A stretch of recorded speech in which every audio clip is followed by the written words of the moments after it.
मेरे पास 3 किताबें हैं। आपको जैसा मालूम है, सब लोग मुझे जानते हैं, ये भी जानते होंगे मैं लिखता हूँ, ये भी जानते होंगे मैं छापता हूँ, किताबें निकालता हूँ, हर महीने पर्चे निकालता हूँ।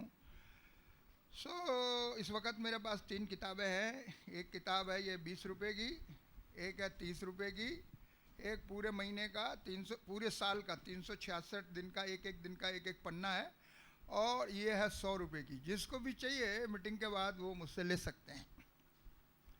हम पढ़ेंगे वचन में से भजन संहिता 90 और उसका 3रा पद। तू मनुष्य को लौटाकर तो मनुष्य को लौटाकर चूर करता है। चूर। चूर का मतलब क्या होता है जी? चूर मालूम है? किसी भी चीज को चूर करो, उसको बोलते हैं टुकड़े टुकड़े कर दो, ठीक है? बिल्कुल नरम कर दो, मुलायम कर दो, खत्म कर दो, उसकी अस्तित्व को मिटा दो, इसको बोलते हैं चूर। पढ़ो 2 कुरिन्थी 4 और 16। इसलिए हम हियाव नहीं छोड़ इसलिए हम हियाव नहीं छोड़ते, यद्यपि हमारा बाहरी मनुष्यत्व यद्यपि हमारा ये बाहरी मनुष्यत्व जो दिख रहा है ना, इसको बोलते हैं बाहरी मनुष्यत्व।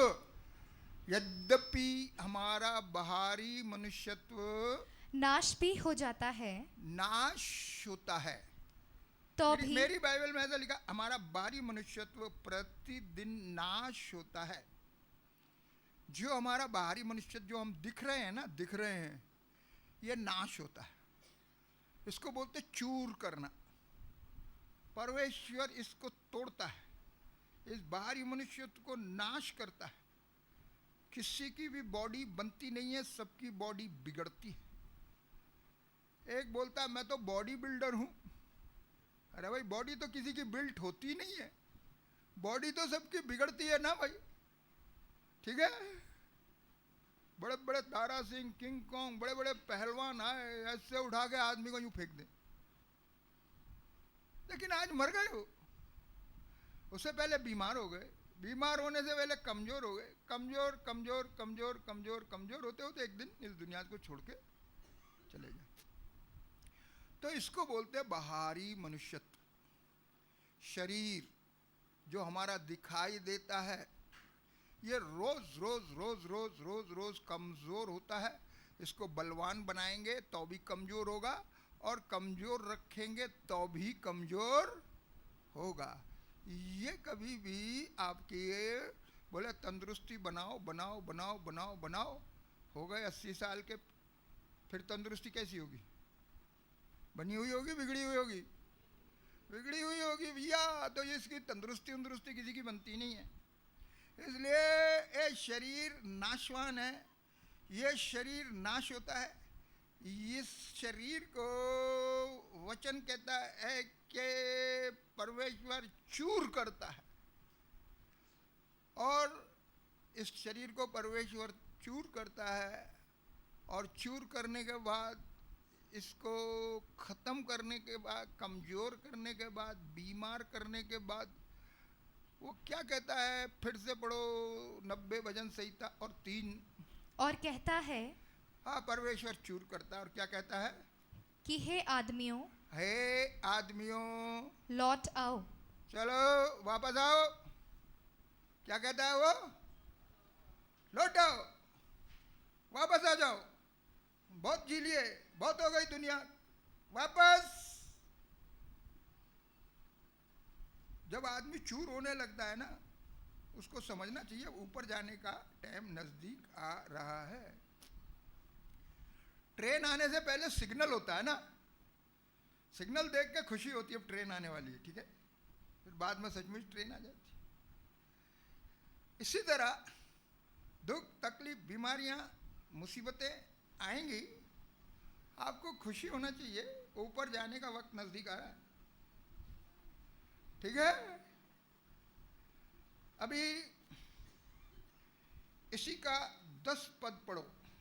हमारी आयु के वर्ष 70 तो होते हैं, कितने साल होते हैं?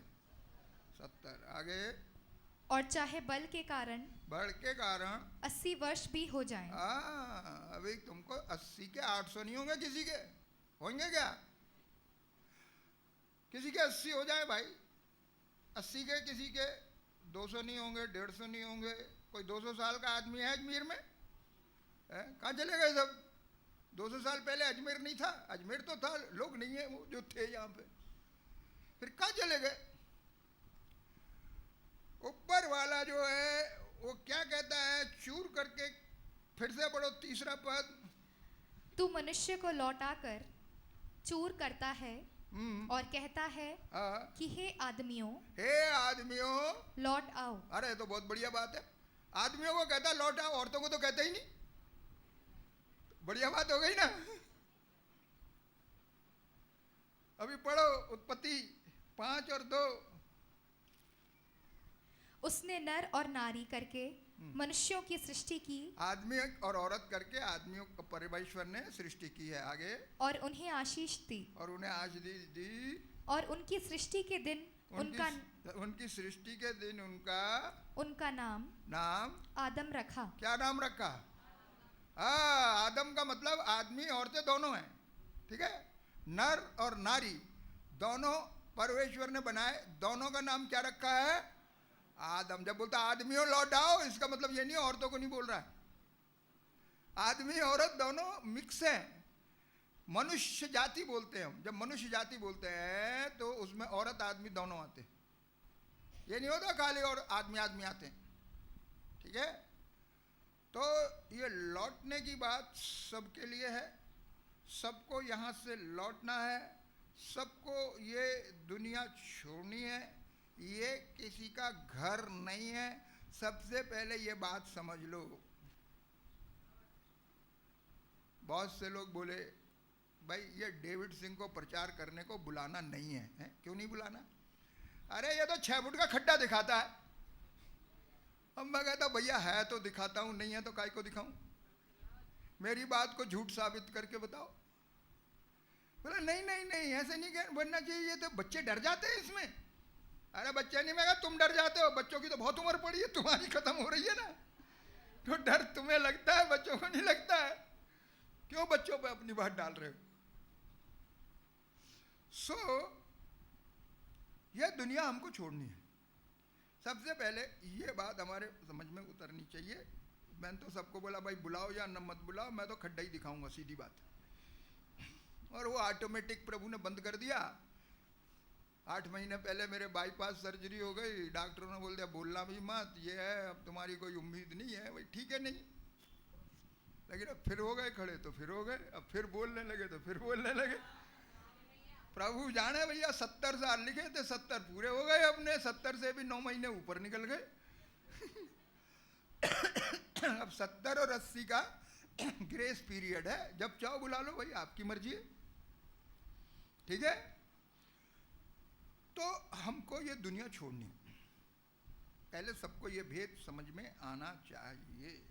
ये हमारा बाहरी मनुष्यत्व है, ये दिन प्रतिदिन नाश हो रहा है, हमको दुनिया छोड़नी है। ये हमारे दुनिया घर नहीं है। पढ़ो शुभोपदेशक 12 और 5।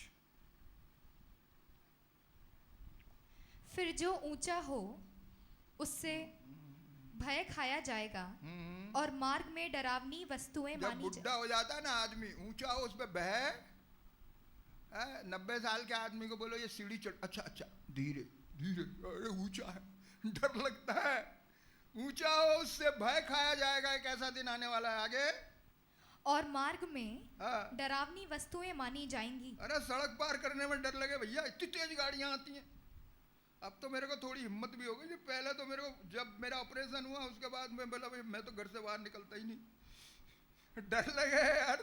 हम तो धीरे धीरे, और मोटर कारें धड़ाधड़ सड़क पर आती है, ये डर लगता है। मार्ग की चीजें डरावनी लगेंगी आगे।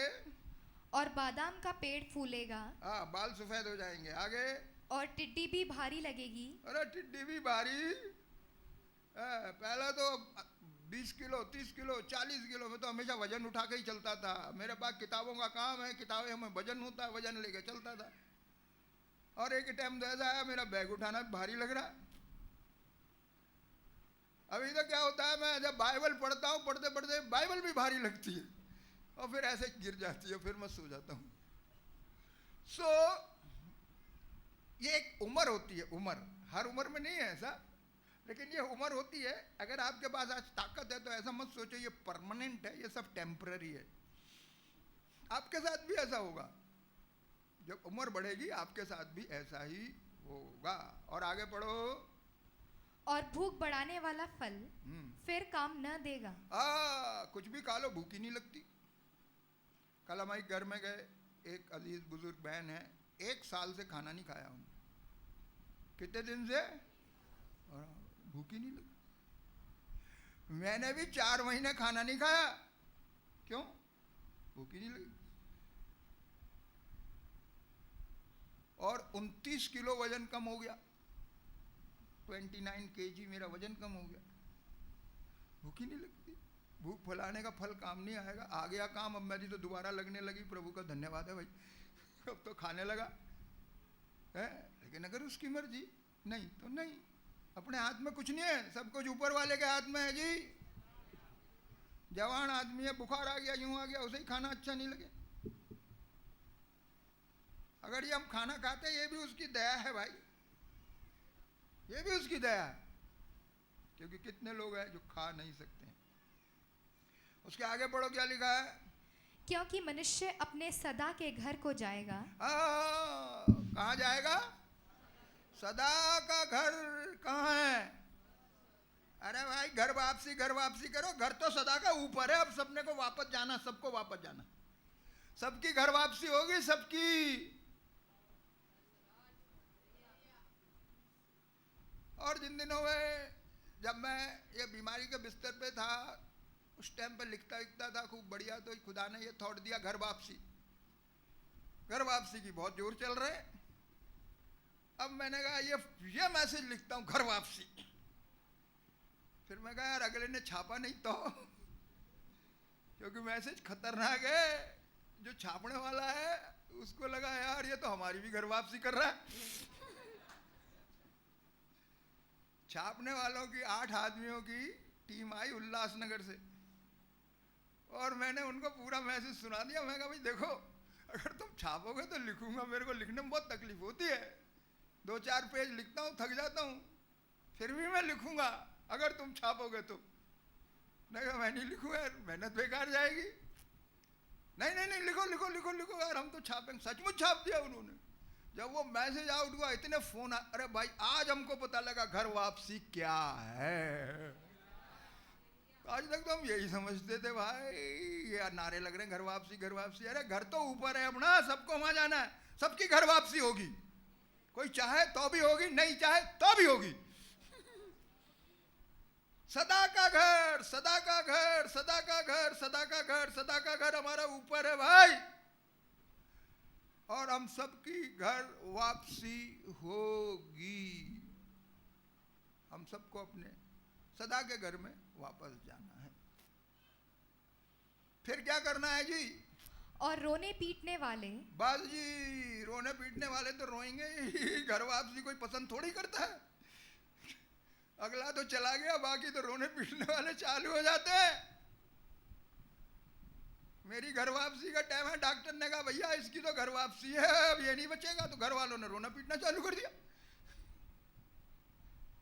मैं कहा यार अच्छा, अभी हो जाए वापसी, एक बार रो पीट के खत्म हो जाएंगे। अगर मैं फिर से उठ गया तो इन्हें फिर दोबारा कुछ चाल बाद फिर भी तो रोना तो पड़ेगा ही भाई।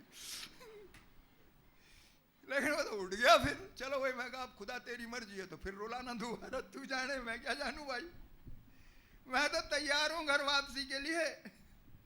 हम सबको घर वापसी के लिए तैयार रहना चाहिए। किसी भी दिन कभी भी घर वापसी हो जाएगी।